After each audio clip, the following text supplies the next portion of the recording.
Welcome to the Geek in Review, a podcast focused on innovative and creative ideas in the legal profession. I'm Marlene Gebauer. And I'm Greg Lambert, and we are recording live at 2024 Legal Week Conference in New York. I just Very arrived. Exciting. I just arrived this afternoon.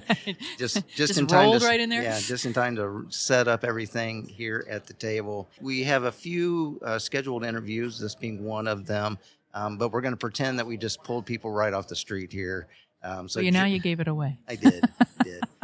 We'll fix that. We'll fix that in post. I'm sure. So. It has been super high energy here. Lots of people, lots of vendors, lots of events. We had the keynote speaker.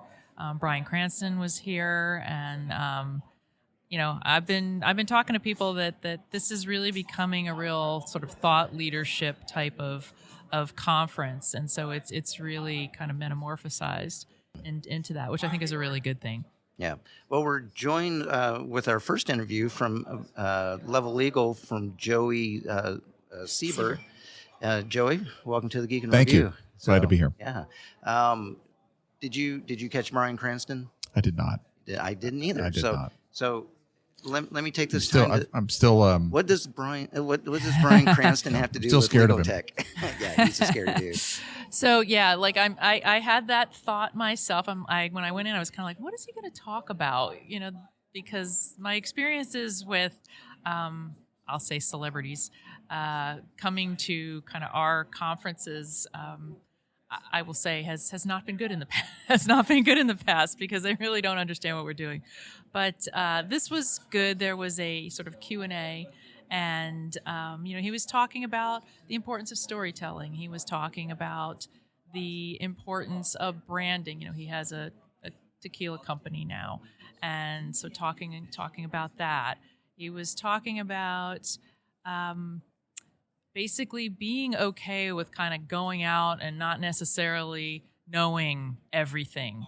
But, because that's what actors do. They go into a role and it's different all the time, and they just don't know. So there were some themes there that I think resonated with the group. The other thing he talked about was AI and his feelings about AI, and he did have some feelings about that in his industry. But the message again was, yes, it's here, but we sort of need to think, does it, is it a good thing for humanity? And I think we also in our space have to think about that too. Is this something good that we're doing in terms of the outcome, as opposed to just because we can do it, we do it. Yeah, I can see that. Okay, well, good. I'm glad that I missed it. Joey missed it, but glad you were here to got the fill us summary. in. Yeah. I feel much better. And I still think of him from the dad from Malcolm in the Middle more than I think of the Breaking Bad character. We talked about that too. I thought he was still on The Judge, but apparently he's not. But he's in a new movie that's releasing, Argyle, that's releasing on Friday. Cool. So. Well, Joey, enough Bryan Cranston discussions. Let's get over to you. You want to usurp you from... So I know Level Legal just celebrated its 15th year in existence. For the audience that may not have heard of Level Legal, can you kind of talk to us a little bit about how it started and what the transition has been over the 15 years? Thank you. Level Legal started on the 20th of January, 2009. One of the reasons it's so easy to remember it was Obama's inauguration day. I remember that day. And we were moving in the rain. Had its genesis in a law firm in East Texas, in Tyler, Eastern District Rocket Docket. Yeah. We had my partner was working as local counsel for several technology companies. And first of all, you've got to think back to 2009. This is pre-iPhone. This is still, we're going from paper to digital. And it was we'll say the mid 2000s that there's no unspoken or recorded thought. We're still emailing everything that we're thinking, and there wasn't great hygiene. The data hygiene, the numbers of documents is growing immensely, and so it became cost prohibitive in large cases many times for clients to pay law firms to review all the documents. Mm-hmm. The review tools at the time, again, 15 years ago, if there were any, they were primitive would be nice. Did I say that out So loud? there was a whole lot of review. And Right. so my partner, who was working in a law firm, said to one of his clients, you know what? We can review those documents with a small team of lawyers in the law firm. We'll give you a discounted rate, and we can do it here in the district where the litigation is. Mhm. So he had that team for about 5 years. He left the law firm, contacted me to join him. I said, well, I actually left the practice of law for a reason, but tell me about this little team. Right. And so it was out of that we grew with one team, one client, one project, and started what became Level Legal. Yeah. So, And where were you based at the time? based in Tyler. Okay, Based in you Tyler, were in Texas. Tyler as well. Yeah. Okay. I served as the mayor of Tyler for 6 years, so that was just preceding this. So that was why he said, would you like to practice law with me? I'm like, no. So I was leaving the mayor gig, and he thought I had time on my hands. Yeah. That's a different story, a different podcast. Look, the idea was, and so as I was talking with him about what we might do, tell me about this little team. Now, I had begun practicing in 1990, and Discovery was, my first project was, here's a conference room full of bankers' boxes of documents. Go through them and see which ones might be important to the partner. Right. This is basically the same thing, different tools. So once I understood exactly what his little team was doing, I said, I think that's a thing. It feels like that's a thing because of the value proposition. Let's create a spin-off company and see if we can make something of it. Okay. So that's the genesis. And was it called Level Legal It was level. So here's the evolution. It was level 2 review, and level 2 was what we thought was our own little special QC process. Then we were level 2 legal because we were doing more than review. And then we got so many questions as we grew about what does that 2 mean? It's like, it doesn't really mean anything anymore. It's just level legal now. Yeah, it's that next level. That's right. Lots we can do with that. Yeah. So fast forward to today. Maybe that's your next question. Who are you today, 15 years later? It was going to be the next question. Yeah. I'll let you ask it. How would you like to ask it? No, you go ahead. No, you go ahead. This is yours. So it's like, but it's like I liked hearing the history of how the company has come to be. So, what are we looking at, for the future? Yeah. We're now a full service eDiscovery and forensics company. So everything from collection, forensics, hosting and processing, review and production. That's what we do. Based in Dallas now, as we've grown. I've moved to Dallas. The company's based in Dallas. At one point last year, we had over 500 employees and contractors working on various projects. Yeah. Have you thought about becoming the mayor of Dallas now? No. Okay. I'm done. That was a long time ago. Yeah. My firm is based in Dallas. Yeah. So it's Yeah. I hear about that. Yeah. And so what's kind of the services that you provide now that and over the past 14, 15 months since the big generative AI boom, has that had any kind of influence on the way that you are looking at providing services? No. Okay. Surprisingly, no. Okay. But let me expound. Yeah, please do. First of all, we're always, as you know, you're both practicing attorneys or in law firms. We've been using AI for over a decade. Right. It's just been called different things. The hype now is around generative AI and what will that do? We're obviously curious about it. We're watching it. We're using all of the tools that are in the suites that we use. There's no magic bullet out there.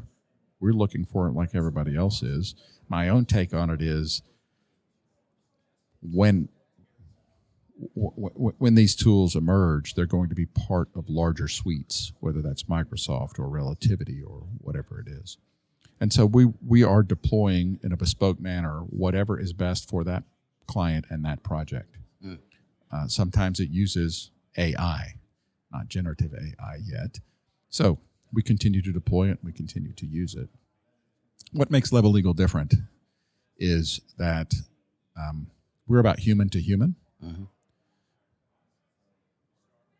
we're a human working for Level Legal and a human working for either a law firm or an end client. And the stuff in the middle is the tech. The stuff in the middle is all of the tools that we use. But when we remember we're humans serving humans, that's where the magic happens. So that's the core of our business, and that's who we are.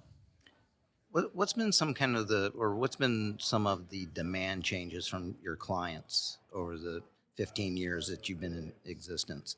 I imagine, in 2008, 2009, that because storing data was much cheaper, people started storing things they shouldn't have been.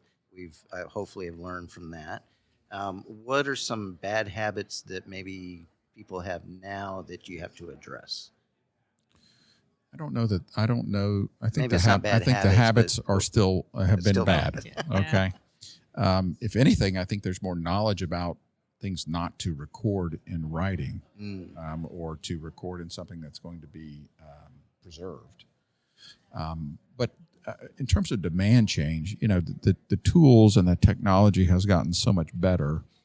The impact that it's had on our work is that so much more of the junk is caught kind of upstream of where the review happens. For a decade, we were review only, by the way. So we added forensics and eDiscovery just in the last 5 years. So you get a much richer data set as an eyes-on reviewer. Most of what you're looking at is likely to be responsive, or at least maybe responsive, whereas you were running through a bunch of junk before. So the tools have gotten a lot better. So, it sounds like you have to work with a variety of different platforms depending on your client and what their preference is.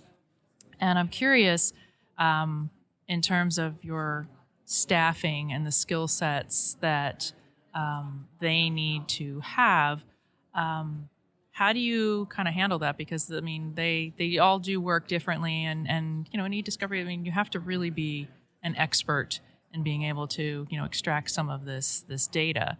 And in addition to that, are there sort of different roles, like both in your organization and maybe the people that you're dealing with on the client side?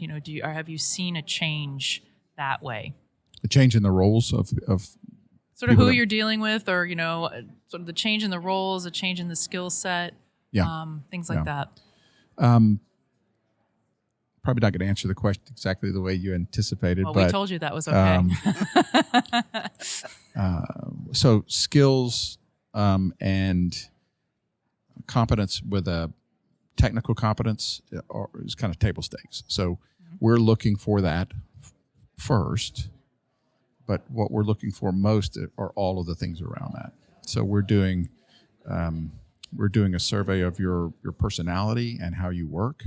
We're interviewing behaviorally for your values. We're looking to see can you be a hospitality expert in addition to the kinds of things that you can do technically. So it's more challenging for us to find people, but that's what we're looking at. That didn't answer your question. Obviously, in terms of roles, there's more knowledge, there's more expertise on both sides. Right, both in our, there weren't even the tools were primitive back in 2009. Right. You're still using a lot of spreadsheets back then. Yeah. And expertise, on our side or on the side of those providing the services has increased as well. So obviously those roles have changed and expanded, and good career opportunities for a lot of people. I want to go back to why is having the ability to work in the hospitality, why is that important? Why do you see that as an important skill set? Because it's been lost, and it's been lost, I think, in legal, if I can be that bold. If we think about how what legal profession started, we were people or humans helping humans solve a problem that they have with. It's a service industry. It's a service industry. What? I know. Oh, yeah, by the way. It's a Forgot to service industry. And we can talk about why and how and all of that. It doesn't matter. It's changed.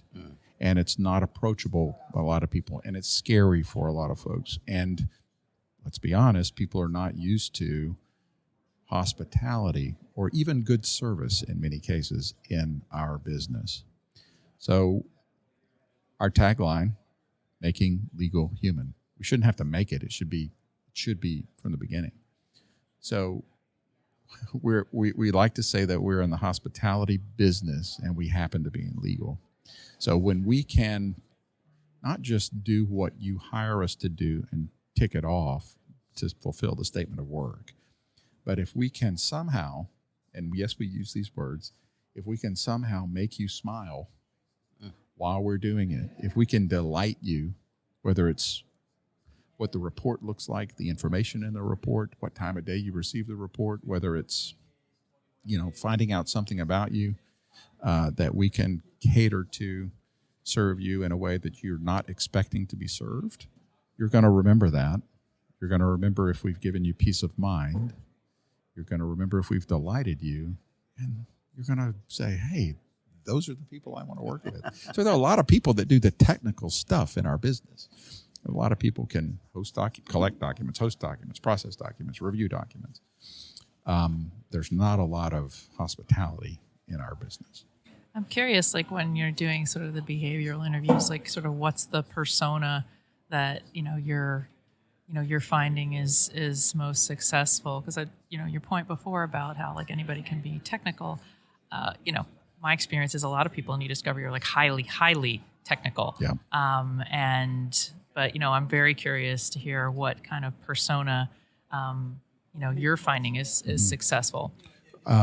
We have 10 points that we are looking for, and we have them articulated. I can't remember all 10, but we're also looking for what we call the excellence reflex, and it's that thing that's almost undefinable, where you're curious. That's one of the things we're looking for, curiosity. Right. Your instinct is to serve. Your instinct is to anticipate.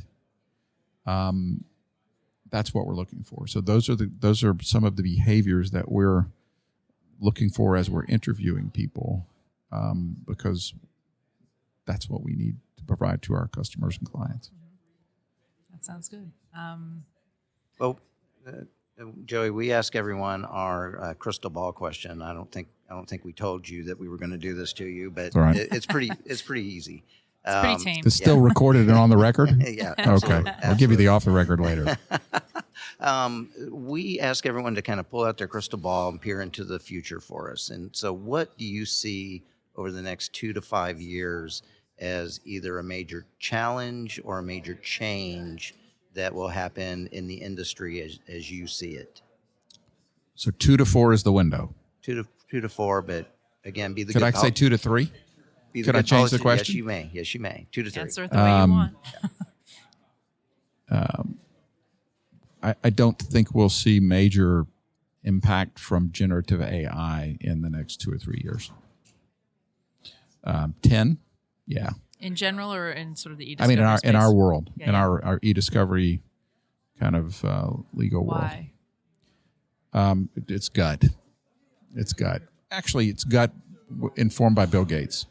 So I don't remember the name of his book, which was in the 99, but I read a book and he said something like this, which is tech doesn't change the world in 3 years as much as we think it will, and it changes in 10 years more than we think it will. And so my sense is that, much like many of the other things that have hyped through the years, it's not something to be feared, but it's something that presents opportunity. And I don't think it will be mature in 2 or 3, but probably even more than we anticipate in 10. It's just a hunch. I could be completely wrong. I will say this. In 2010, we just started our business and we were rolling. We were going to open another office, and I came to my first legal week, legal tech at the time, and I went to one of the sessions, which was called Document Review 2015, so 5 years. How close did they get? It was a tech company, obviously, but they had a tool. And, of course, the prediction was eyes on review will not exist. The lawyers will be displaced. Right. And, I just started this company. And I'm already this is my obsolete. future. Calling my partners, we've made a big mistake. Yeah. So Bad marketing choice right there. that's, it's informative, right? You don't put your head in the sand. It's not as if it's not going to mature and it's not going to affect our business. The other bit is, let's face it, we as lawyers, we move pretty slowly. Yeah. There are a lot of courts. There's just a lot of adoption that's required for something like that. And Yeah, it's not just the firms; it's the whole system. Yeah, there's a whole lot that happens in the ecosystem. So, all right. that's what's not going to happen. Okay. Now you'll remind me, when we're at Legal Tech 2027, you're going to come back and go, So Joey, hey, you said, look what happened. We have it recorded. Yeah. absolutely. Well, Joey Seeber, thank you very much from Level Legal. Yeah. Thank you very much for letting us get you off the floor for a little bit. Thank you. And talking with us. Yes, thank you Enjoyed very it. much. And thanks to all of you, our listeners, for taking the time to listen to the Geek in Review podcast. If you enjoyed the show, share it with a colleague. We'd love to hear from you, so reach out to us on social media. I can be found on LinkedIn or on X at GayBauerM and on Threads at mgaybauer66. And I can be reached on LinkedIn or on X at Glambert and Glambert Pod on Threads. Joey, if people want to find out more about Level Legal, where's the best place to look? LevelLegal.com, or I'm Jay Seeber at Level Legal. There we go. And as always, the music you hear is from Jerry David DeSica. Thank you, Jerry. Thanks, Jerry. All right. Thank you, everyone. Thank y'all. Thank you.